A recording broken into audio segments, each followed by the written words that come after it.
என்னங்க புது கலெக்ஷனா? ஆமாம்மா, நம்ம மகேஸ்வரியில் ஒரு நியூ கலர் லான்ச் கொண்டு வந்திருக்கோம். ஸோ நீயே ஓப்பன் பண்ணிடு. ஓகே. வாவ், ஓ சிங்கிள் கலரா? நல்லா இருக்கு. இதுதாம்மா ஃபுல்லாவே பர்பிள் கலர்.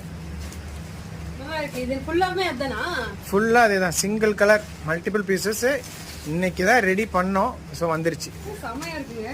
ஃபுல்லாவே சிங்கிள் கலர், எல்லாமே யூனிஃபார்மா ரெடி பண்ணிட்டீங்க. ஒரு ரூம்ல ஃபுல்லாவே ஒரே கலரே போட்டீங்க. ரைட், நல்லா இருக்கு நல்லா இருக்கு. Purple colour. இது யாரோ கட்டிருந்தாங்கல்ல? அவங்க அந்த பிக் பாஸ்ல வருவாங்கல்ல சௌந்தர்யா, அவங்க வேர் ஆமா பண்ணிருந்தாங்க. ஆமா ஆமா ஆமா ஆமா ஆமா, அவங்க கட்டிருந்தாங்க. ஆமா, அவங்க இமேஜ்மே வந்து நான் கீழ அட்டாச் பண்றேன். சோ இது குயிக்கா எல்லாம் புக் பண்ணிக்கோங்க. இது ரொம்ப டிமாண்டிங்கான கலர், ரொம்ப அல்டிமேட்டா இருக்கும், ரிச்சா காட்டக்கூடிய கலர் வந்து இந்த வாட்டி லான்ச் பண்ணிருக்கோம். சோ வீக்லி நியூ கலர்ஸ் நம்ம லான்ச் பண்ணிட்டே இருக்கோம். சோ குயிக்கா வெப்சைட்ல புக் பண்ணிக்கோங்க. சேல்ஸ்க்கு எடுக்கிறீங்க அப்படின்னா கீழ இருக்க நம்பர்ல